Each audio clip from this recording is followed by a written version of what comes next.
Hi, welcome back to Root Causes, and welcome back to Dr. Dustin Moody, our repeat guest from NIST.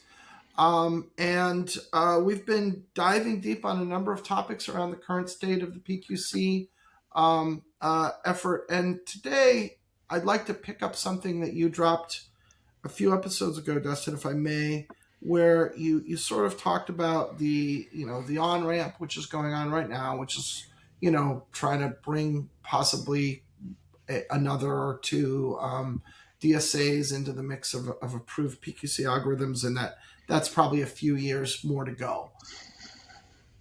What happens after that?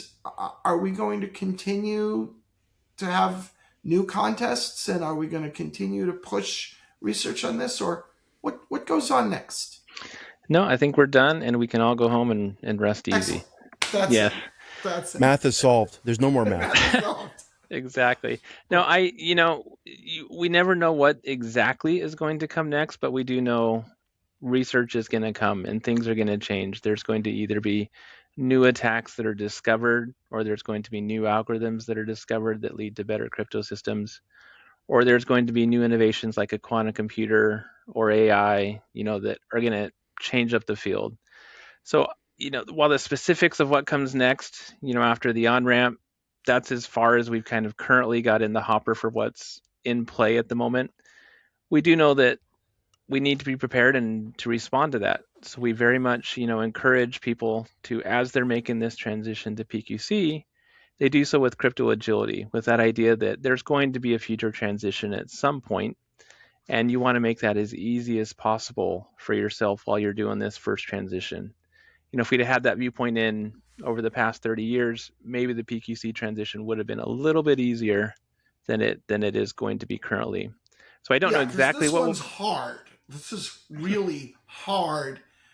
And if you start imagining that this isn't the last time, and I recall a conversation I had probably a year ago with somebody who is in charge of PKI at a global 1,000 firm, who said, "Oh, I'm going to be glad when this is over."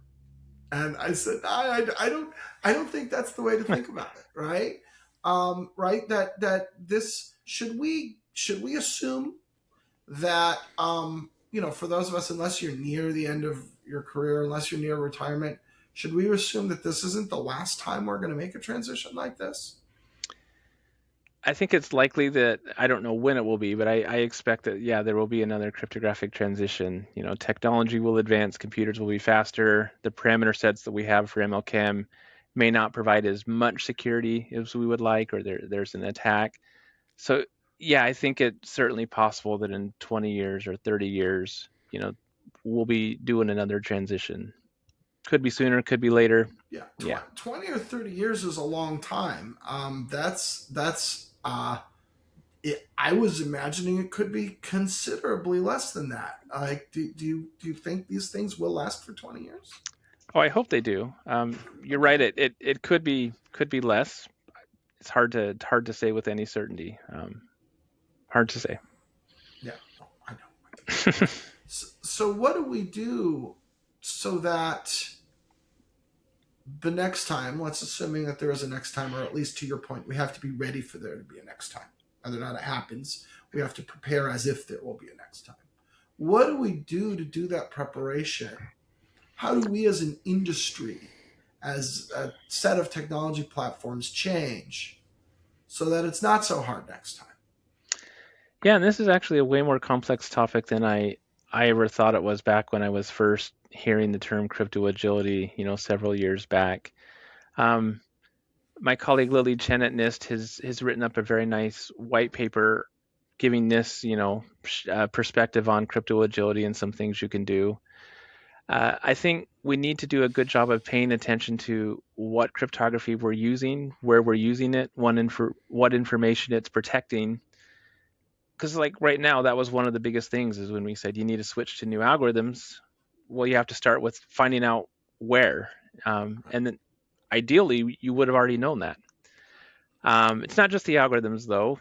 Cryptography gets used in protocols and in products, and it's not just switching the algorithm, but all those other pieces too as well. How does it fit into TLS, or how does it fit into Ike, and can those be adapted? Can those protocols be changed in a way so that putting in one algorithm in the future will be easier? So there's just a lot of different things you can do at the different levels of the stack to ensure that it's not tied to a specific algorithm, it's not tied to a specific protocol, but just having that viewpoint that there's going to be a transition. So let's make this as generic as possible so that we can plug and play, and that will help, I think.